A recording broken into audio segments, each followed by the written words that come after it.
Hello viewers, আসসালামু আলাইকুম। ধূমপান স্বাস্থ্যের জন্য ক্ষতিকর, তাই আমি চাচা কিছু সিগারেট নিয়ে আসছি, তাকে কিছু জিজ্ঞাসা করবো। এই চাচা কি বলে? আসসালামু আলাইকুম। ওয়ালাইকুম আসসালাম। চাচা, এই সিগারেট বেচা তো ভালো না, সিগারেট খাওয়া হারাম। আপনি কি রাগ করলেন? না, রাখবো এটা আমি বেশি আমার ব্যবসা। ব্যবসা আপনি কোথায় ব্যবসা করেন? এই লালমাটি লালমাটি। সিগারেট কত টাকা কিনছেন অথবা কত টাকা বিক্রি করবেন? কিনা হইলো 9 টাকা, 9 টাকা বিক্রি করবেন। 10 টাকা। 10 টাকা, তাহলে 1 টাকা করে লাভ। 1 টাকা। এই ব্যবসা করে কি আপনার সংসার ঠিক মতো চলে? আল্লাহ চালায় কি কোনো জায়গা নাই। আর সিগারেট বিক্রি না করলে চলে না?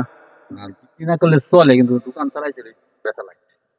ভিউয়ার্স, আসলে বিশেষ করে যারা শাসটল ছোট মুদির দোকান রয়েছে, তাদের দোকানে কিন্তু এই যে সিগারেট, যে ধূমপান স্বাস্থ্যের জন্য ক্ষতিকর, সেটা বিক্রি করা কিন্তু আসলে উচিত না, কিন্তু এটা বিক্রি করতে হয়। তাদের জীবনের যে একটা চাহিদা পূরণ করতে গিয়ে অনেক কিছু মালামাল দোকানে তুলতে হয়, তাই চাচাও তুলে, তাতে আপনারা কিছু মনে করবেন না।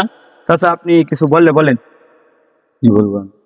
এই যে বললেন যে ভিডিওটা লাইক কমেন্ট শেয়ার করে দেওয়ার জন্য, সবাই পাশে থাকার জন্য। আপনার সময় পাশে থাকেন, ভিডিও লাভ করে দেন। সবাইকে ধন্যবাদ। চাচা যতটুকু বুঝেছে ততটুকু বলার চেষ্টা করছে। আল্লাহ হাফেজ।